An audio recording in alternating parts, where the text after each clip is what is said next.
7 آبان روز کوروش نام داشت. بله بله. یه ماجرایی که هست، خب یهودی‌ها به خصوص صهیونیست‌ها البته میگن که مثلا شیمون پرس حتی چندین سال پیش این رو اشاره کرده بود که کوروش در یک جنگ بابل یهودیان رو پناه داده، اصلا کوروش صهیونیست بوده، کوروش خودش مال اسرائیل بوده.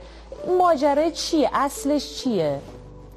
عرض شود حضور اول، این کتابی از تاریخ باستانه، تاریخ کشورهای باستانه. خب اهمیت ایران به قدری زیاده.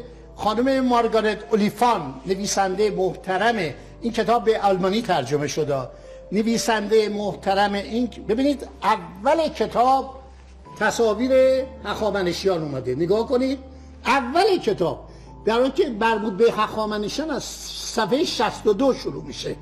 ببینید عرض شود که کوروش وقتی رفت، عرض شود که بابل گرفت. بابل یه شهر بسیار بزرگ مثل نیویورک امروز بود. شهر خیلی بزرگ، خیلی. من امروز داشتم کتاب کلیو رو میخوندم. کلیو کتاب اول از 9 کتاب هرودوته. توجه میکنید هر چی گشتم باور کنید هیچ اشاره، حتی آب خوردن کوروش رو نوشته.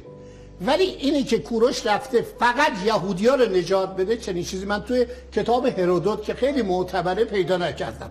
خب در هر صورت رفته آزاد کرده خیلی‌ها رو. کما اینکه کوروش مثلا اومده به مردوک خدای بابلی هم ادای احترام کرده. همین که اینقدر محترم در دنیا احترام بهش میذارن. عرض شود حضور اول در کتاب کلیو من هیچ چی پیدا نکردم که این کارو کرده.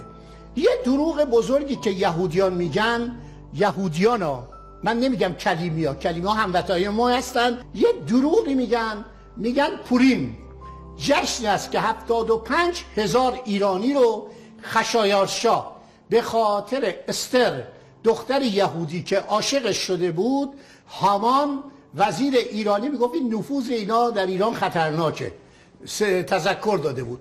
اولا خشایارشا چنین آدمی باشه 75,000 ایرانی رو بکشه، صدام در نیاد، یعنی تو ایران هیچ گونه اتفاقی نیفته و این غلطه.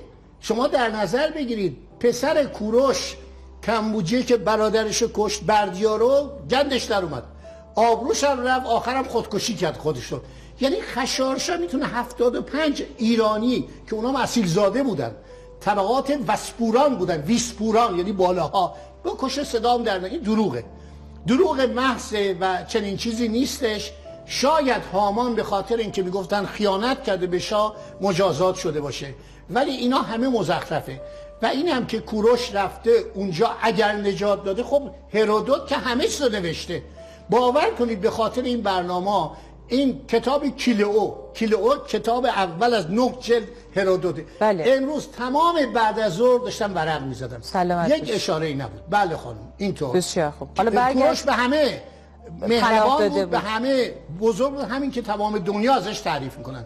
درود بر روح پاک او باد. بفرمایید.